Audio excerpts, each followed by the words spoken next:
The new Imaginarium Theater for version 5.8 has just came out, specifically the first one for this version, and with this video you will have all the information and tips necessary in order to help you get the clear as well as get 10 Stellas for Visionary mode. Before we get started, here is a bunch of visuals that I prepared for anyone who is not familiar with the basic details of the game mode itself, and once again feel free to pause the video in order to take a look. And before we get started, the timestamps are provided down in the description below, so feel free to skip to whichever part that you may need help with. So for this particular season, the elements are Electro, Cryo, and Anemo, making it so that the possible reactions being Superconduct, Electro Swirl, better known as Stormgale here, and Cryo Swirl, known as Frostsquall.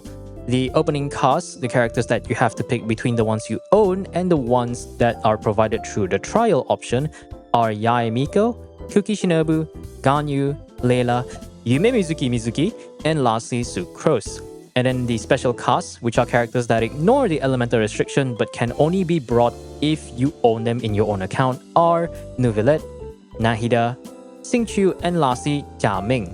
So Act 1 out of all 6 options, my personal recommendation is the Spectre group, mostly because you only have to kill 12 of them. They spawn like 3 per wave and they spawn like clockwise. They're not particularly tanky, and I think based on my calculations, these are the ones that require the lowest DPS, while having the highest amount of time for the Stellas at 85 seconds. So yeah, it's pretty straightforward. I think the second best around here, the okay one, would definitely be the Fontaine Max. You do have to deal with quite a few of them, but granted, they're not also that tanky. I think this is the second lowest DPS required. You only have to kill 6 of them. There's the Pneumosia mechanic, but let's not pay attention to that. That doesn't really do anything.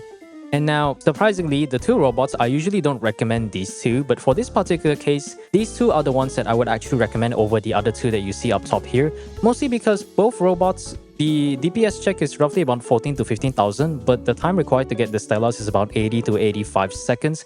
And granted, I think the Elite one, they spawn really close to each other, so there's no sort of grouping required, so you can basically like cut through the DPS check by just simply having units that can do a decent AoE damage to clear it really fast. And because this is the Elite challenge as indicated by the new Fantasia flower icon here, you can gain 20 additional flowers. Now the last 2 is a little bit annoying. If we start off with the Hydro Slime, you have to kill like 30 of them and they spawn in waves of 5 and they spawn clockwise. So unless you happen to be running Neuvillette, I think it's just very inconvenient. However, if you do use Ganyu, I think it would be very helpful here because she can not only trigger freeze on the Hydro Slimes, you can also gain free melts on the Pyro Slimes. And she does have a pretty decent AoE with her charge attack, so if you do have no other choice, try to bring Ganyu for this particular act. And lastly, I think this is the not exactly elite one. You have to kill about 18 of these slimes. They prefer a bit of AoE and grouping. However, it's not exactly necessary because they spawn in waves of 6. So you only have to deal with 3 waves. They spawn clockwise as always. So grouping is very much optional around this part, but AoE is pretty nice. Now for Act 2, most of the options are pretty decent, but my personal recommendation, I think the best one is definitely going to be the Fatui option. You only have to deal with like 1 of each of these 3, and whenever you start, just go for the Hydro Gunner because the other 2 units are melee Fatui units, so they will come to you naturally without needing grouping. After you deal with them, the next wave is going to be the Fatui Operative. Just make sure you don't get hit strong enough to die, but they're only level 85, so you shouldn't really have any sort of trouble dealing with this. The second best is easily the Eremite, followed by the Primal Construct Gang. You'll be dealing with 2 waves, where we have 1 wave of Eremites and 1 wave of Primal Constructs. I think this one being the second easiest one that I would recommend. And just some small grouping strategy, whenever you do start with the first wave for the Eremites, you want to go to the Sunfrost, basically the double blade cryo guy on the right, because he doesn't really move that much. As a result, the other 2 will naturally come to you, so that's just a small little tip to give you a bit of time to get the easier clear. As for all the other options, most of them are kind of okay. I would say the Fontaine Max is the pretty decent one. There's quite a few of them, but they spawn relatively grouped up, so that's not that big of an issue over there. And then we do have the Kairagis. The Kairagis, I think there's about 3 waves of them. While you only have to kill 10 of them, they're a little bit annoying, but they are Inazuma enemies, so they're not as tanky compared to all the newer units. And of course, whenever you reach the final wave of the double Kairagi, they do have a souling mechanic where if you were to kill one of them before the other one is killed within a short period of time, they will basically gain like half of its health back, like they heal 50% of their max HP and basically become immune to frozen and they cannot be staggered anymore. So if you do want to not deal with this, you have two strategies. Either you simply brute force it by killing one guy extremely fast and then you kill the other guy later on and wait for him to like get his buff up, or you try to balance your damage between the two. Now the last option is the Saurian warrior groups. You have to kill 24 of them and I think they spawn like 5 or 6 per wave. It's quite annoying. They do spawn clockwise. If you do have good AoE units like let's say Kazuha, Venti or Sucrose, that would be nice, but even then I personally wouldn't recommend it if you do have the other easier options. So for the first boss, we do have the Jadeplume Terrorshroom. He does have high dendro resistance with slightly boosted res for all the other elements. His whole gimmick basically revolves around quicken, aggravate or spread in order to build up the bar right above its head. Once the bar is simply filled up, it will enter an enraged state where it will do a bunch of random moves and one of the 3 move options, and then afterwards it will basically get stunned with little to no resistance except for dendro. Now since we only really have Electro here, so try to bring any sort of Anemo units with elemental burst that can absorb Electro, like Kazuha burst or Sucrose burst or Venti burst, and then try to bring 1 or 2 Electro units here if you do find that you're struggling. However, he's not particularly that strong. If you have a unit with Viridescent Veneer, the resistance should not really be that much of an issue here, so just kind of just brute force it however you like. And the one small tip is that if it does do the Rhino charge kind of thing, simply go to the corner and try to use your elemental burst to minimize its movement, or you can just simply stand still and wait for him to come back later and then prepare your abilities according to that. And we'll move on to Act 4. So for Act 4, we do have the Monolith Defense, and the 2 recommended ones are between the Nobushis and the Eremites. In both of these situations, they can only spawn 2 enemies at a time, so it allows you to basically control their aggro and make sure the Monolith takes the minimal amount of damage. Because there's only 2 of them, you could do this thing called a pacifist run, where you simply just do enough damage to attract their attention and make sure that they don't do damage to the Monolith. You can just keep doing this until the timer runs out, and you should be able to get the Stella with the 35% Monolith health requirement.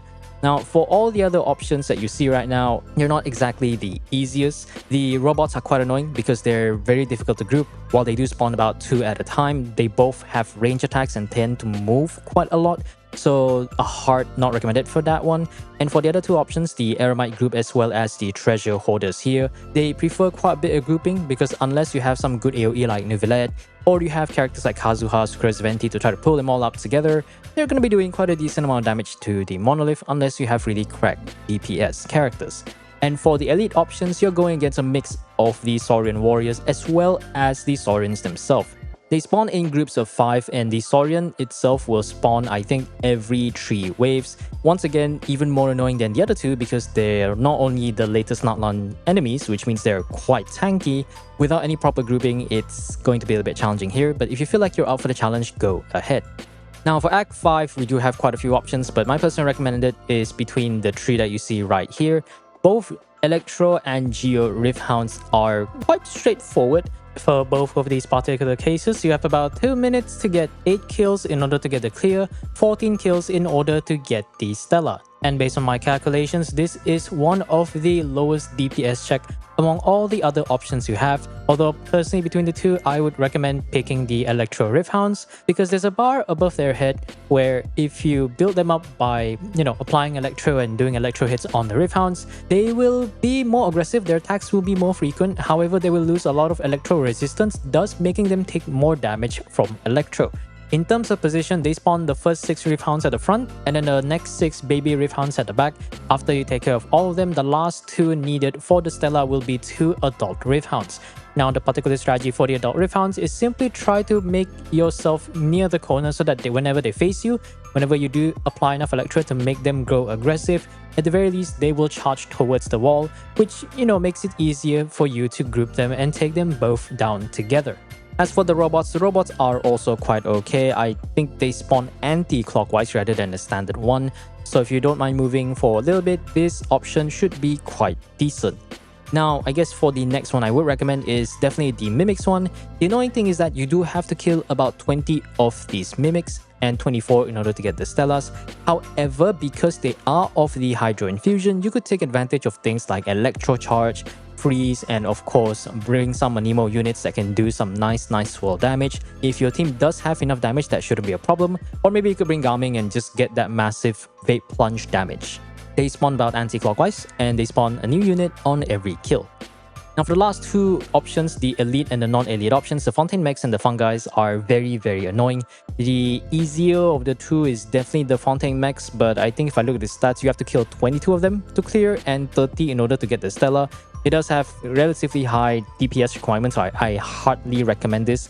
The same can be said for the Fungis. If you don't have at minimum Nuvilette or some sort of Venti, preferably Kazuha over Venti in order to get consistent grouping, I just don't recommend these two at all. So yeah, that's about that. For the second boss in Axis, we do have the Perpetual Mechanical Array with, well, very high resistance towards physical itself. Now, there's not really much to say about this guy. I'll start off by talking about the attack pattern. There is this one notable attack combo where it moves in this particular pattern. It starts off with a blade spin where it turns into like this spin form and it spins towards you. Afterwards, followed by a simple sword slash, which does push your hitbox a bit. Finish off with a final rocket blast into the air before it briefly lands afterwards, indicated by the red circle on the ground. If you're running a circle impact team, you can probably use this information to your advantage, so do with it however you will. Once its health reaches around 30% around this part of its name, it will stop taking damage and split into 4 ruined sentinels, and of course become invulnerable. Kill the sentinel that is marked by the glowing rim around them to expose the core. And here's a few tips I can give for grouping the sentinels themselves. The easiest one is the Ruin Cruiser, basically the triangle face. Whenever it's about to spawn, run towards it and make sure you face him towards the core itself. And if you're too near, it will basically dash back towards the core. Don't attack it because that might actually stun it. Once it dashes back, then you can run to it and set up your abilities. The second best, we do have the Ruin Destroyer, aka the Digger or the Snake. Whenever it spawns, what you want to do is go roughly in between it and the core. To make this easier, just turn on a walking mode. Make sure so that you're roughly around the middle but slightly leaning towards the core itself. This is a strategy that has worked quite often for me, and this will trigger its digging move. Once it starts digging, go to the core and wait for it to reappear and then set up your abilities, and the rest is history. And then the third one is the Ruin Defender or the Crab. This one's a little bit of a 50-50 grouping strategy. Once it's in the middle of spawning, when it's like kind of like jumping, you want to go run towards near it, and then you want to run back to the core itself. Just make sure you're not too far but not too near either. And then there's a chance that it will jump up in the air towards you, so that will help a little bit, but if it doesn't, well, it is what it is. And there is no strategy for the jellyfish, you just wait. Yep, that's about it. Now for Act 7, we do have quite a few options. As for all the okay ones, we have the Electro Rifthounds making a return once again, as well as the, the V-Shaps and the Fontaine Mechs. Out of all of them, the lowest DPS surprisingly is the Rifthounds, and you have to kill all, I don't remember the exact number, but I think you have to kill like quite a few Rifthounds within 85 seconds. So yeah, if you do have Electro units, Rifthounds are nice. I haven't particularly ran against the V-Shaps, and they are okay, but it's a bit patchy or tricky because the Cryo and the Electro V-Shap does have slightly boosted resistance towards Electro and Cryo. So while I put it as okay because their health is not that high, I don't recommend this one over all the other options. The Fontaine Mechs actually is one of the easier ones. You simply have to kill 4 of them. For the first wave, go for this budget Pyronado Shangling robot so that the lady will group up towards you. For the second wave, you go to this ranged robot that is right here. Just a little bit of help for the grouping. And my personal recommendation is against the Chuanwen Beast as well as the Secret Source Automaton Hunter Seeker. The first wave will just simply be 3 Chuanwen Beasts. They do have high resistance towards both Hydro and Nemo, but if you're bringing Cryo and you play around the frozen mechanic, like you freeze it, then you break the freeze, still get stunned by a bit. Just a nice little thing to do. And then afterwards, the second wave will have the Hunter Seeker. It will have about 50% resistance, but if you do bring units or you get buffs that decrease their resistance, this shouldn't be that big of a problem here. And then we have the Furnace Shell Mountain Weasel with the Hilichurl Rogue. Hilichurl Rogue is not too tanky, but he's definitely not the weakest enemy around. The Furnace Shell Mountain Weasel is very annoying because whenever it starts, it simply spawns and digs into the ground and creates this shield. Now, this shield is basically worth its entire health, about 100% of its max HP. So that's why my recommendation is you either bring a high DPS team or you bring a plunge-centric team like Garming or any of your plunge-based DPS if you use the Electro Swirl buff, because it does take 2 to 3 times more damage from plunging attacks, so that would make it easier if you do happen to have Veresa here. The last option with extra flowers is the Elite Saurian Warriors. You have to kill about 6 of them, and they're not really that difficult because they're a bit tanky than the regular chamber, but you only have to kill like 6 of them, and they only spawn 2 at a time, so there's no particular strategy here. If you want extra flowers, well, you can go ahead. And for the third boss, we do have Maguu Kenki. The guy himself takes about 10 seconds to get up and takes no damage during this, so try to keep that in mind. And of course, he does have a mechanic where a duelist mechanic, where if you are more than 7 meters away or you're quite far away and you try to do damage with like range attacks, he will take no damage as he will be protected by his Oni mask. However, if he's using the Oni mask to attack you, you can actually attack him from range, but this is kind of just a little thing that's not really that useful. Once you do enough damage and he reaches about 71% HP, he will basically lift up in the air and use the dual sword burst attack, which does lots of damage. Be sure to find some way to iframe it, whether it be by dashing when he's about to slam or use your elemental burst to get the iframe. He also takes no damage until he's completely done with the move itself. He does have a predictable attack pattern after this move in phase 2. So after this, if you are too near him, he will basically dash backwards, but there's a chance that he will do the AoE cryo sweep attack, followed by this like cryo clone that does it. After he does the sweep, he'll dash back, and then he does that move, the cryo sweep after the dash. And then afterwards, he'll probably dash back towards the center again and do the Wind Blades attack. If you're running a Circle Impact team, you can probably keep this in mind, but just do as you see fit with that information. Now for Act 9, we have a few options. My personal recommendation, as always, is going to be the Geo Lava Troll, because this is the lowest DPS requirement ever. You only have to kill 2 of them, and honestly, there's really nothing for me to say here. It does have high Geo and physical resistance, but if you get the level 3 Superconduct buff, I don't think the resistance would even matter at all. And the second best will be the Rifthound.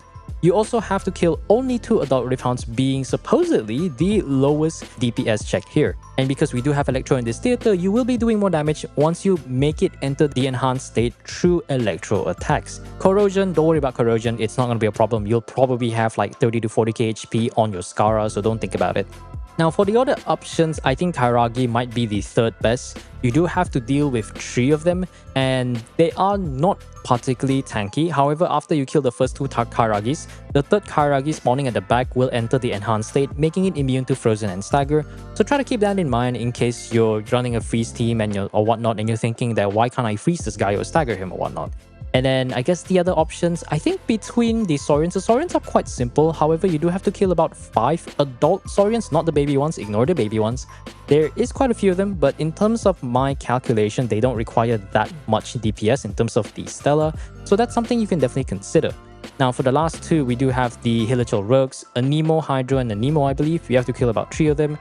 They're kind of tanky and they do a bit of damage. I think out of all the options, if you have no choice, then it is what it is, but not something I recommend. And then surprisingly, the Elite Assault that gives you more flowers are, you just have to kill like Ruin Graders and Ruin Guards. I believe you have to kill 2 Ruin Graders and 1 Ruin Guard. It spawns like Grader Guard into Grader. Now these guys, because they're 1.0 or 1.2 enemies, they're not really that tanky.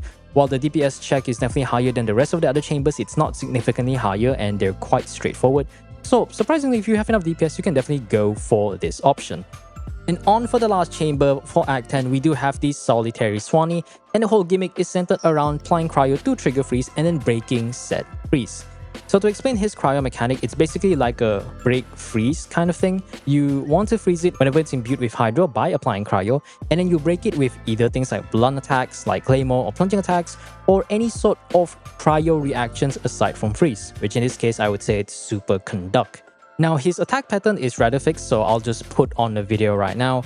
He starts off rising up, it'll have about 3 to 4 seconds of extremely high resistance, and then after it gets up, it does like these 2 Hydro Blades and moves slightly backwards. So if you're trying to use anything like Ayaka Burst, to try to keep that in mind. Then afterwards, he will go for, I think, some other moves, Hydro Blades or Water Explosion. Third or fourth move, he will imbue itself with Hydro to do the Hydro Super move. Just don't let it charge up, apply Cryo, and make sure you break your Cryo with either Electro or maybe like heavy hits like Claymore hits or plunging attacks, and you should be good to go. After this stun phase, there's a chance that it will do, or not a chance, but rather it will do a launch where it applies Hydro onto itself for whatever reason. So you can also apply Cryo here and then break it again. And then if you ever get to this stage, after this, he will do the Super Anemo move where it will create the 3 Anemo orbs around it.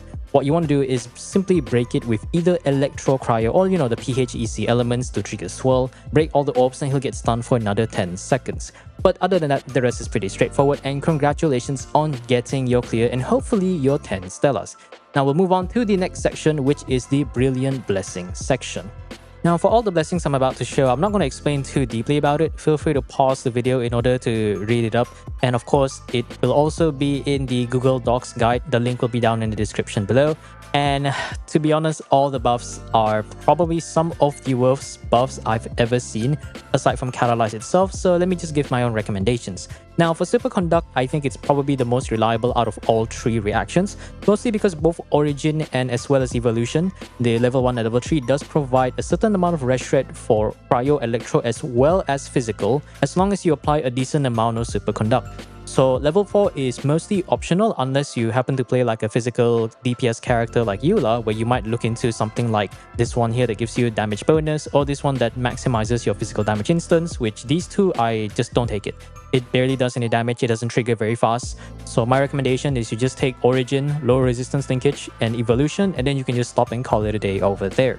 Now for Electro Swirl aka Stormgale, it's even worse than Superconduct. So my personal recommendation is really just stop at level 1, and if you have like some spare points, you can go all the way to level 3. Level 4 is a bit situational, but so let me explain a bit. So the basic is that as long as you trigger Electro Swirl, you gain this thing called a Wind Blessing stack, and you also gain a 1.5 energy refund on trigger. It's on like a 6-second duration for the stacks. It also buffs like your swirl damage, or actually it buffs the damage of the person that triggers a swirl, which doesn't actually make this reaction as good as you think. But yet again, I don't know the exact numbers, so it might actually just simply be a buff to everyone. Now, between the two, we have the actual burst-oriented one and then the plunging path. So the burst one at the top, well, as you can see here, you use burst, you gain a stack, and then whenever you hit an enemy, it will consume all stacks to shoot this like kind of weird spinning ball that does electro damage in all its way. More stacks you have, the more damage it does. Then you can go all the way to the end where you can choose between getting more burst damage per Wind Blessing stack or just maxing out the external damage itself. The second path is mostly niche towards plunging, where as long as you have the initial buff, you can gain a super jump, and when you do a plunging attack, it deals AoE Electro. You can of course go for buffing your plunging attack here, or you can make it so that every time you jump, you also do AoE Electro damage.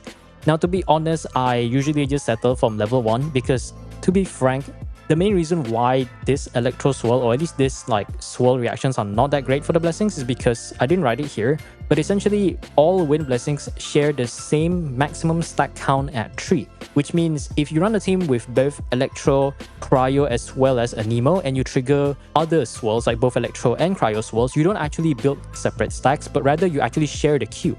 So rather than having 3 Electro Swirl stacks or 3 Electro or Cryo Swirl stacks, you actually have to share between the 3. So if you do want to run any of these teams, try to not run too many elements, but to be honest, just go for Superconduct and ignore that part.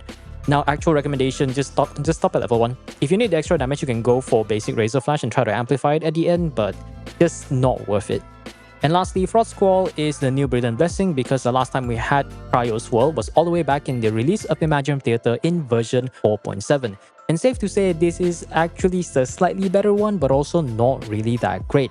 So the same, you trigger this swirl, you get the Wind Blessing stack, and you gain 12% crit damage per stack. So if you can maximize like 3 stacks of Cryo Swirl, you can get all the way to 36% crit damage. And of course, the trigger gains damage bonus, yada yada. So between two options, you either go for the Cryo DOT, which increases the damage. I've tested it a bit. The damage is okay, but not something you generally want to go for. The Anemo path, whenever you have the active, every 8 seconds, you gain like stamina back. And every time you sprint, you create like a small cyclone, but unfortunately, this cyclone only exists for like a split second, so And let's be honest, you're not going to be sprinting that often unless you intentionally try to play around it. But if you do sprint often, you're going to be losing quite a bit of damage, so it's not worth considering. At best, if you want to go all the way to level 3, you can get this so that you can go from 36 crit damage, I think, all the way to 42, if my math serves me correctly. The last two doesn't matter too much. You can get the Rest Shred or Cryo and Nemo, which is kind of nice, but by the time you get to this point, you're either running out of Cryo characters or Nemo characters, or very likely you're going to be leaning more towards prioritizing your Electro and Cryo damage rather than caring about Anemo too much. So my overall recommendation is simply just go for Superconduct, stop at level 3, and for Electro Swirl, simply just get level 1 and don't even bother the rest of the buffs unless you really need it. And for Frostsquall or Cryo Swirl, you can go all the way to level 3, but you'll be perfectly fine at level 1. Spend the rest of your Fantasia flowers to get as many characters as you can, just so you can have more options to deal with the challenge. Now that's it for the theater guide. Hopefully the information helps you, and as usual, if you find this video enjoyable or if not useful, feel free to leave a little like, and then if you want to see more endgame related content for this channel, click the subscribe button. And if you want to share any sort of appreciation, or maybe you want to share any sort of ideas for what I can do in the future, feel free to leave them down in the comments below. I do actually read every single comment, so don't worry, I know you're there. Appreciate all the support, and thank you for all the support and all the love and stuff. And I'll see you guys next time.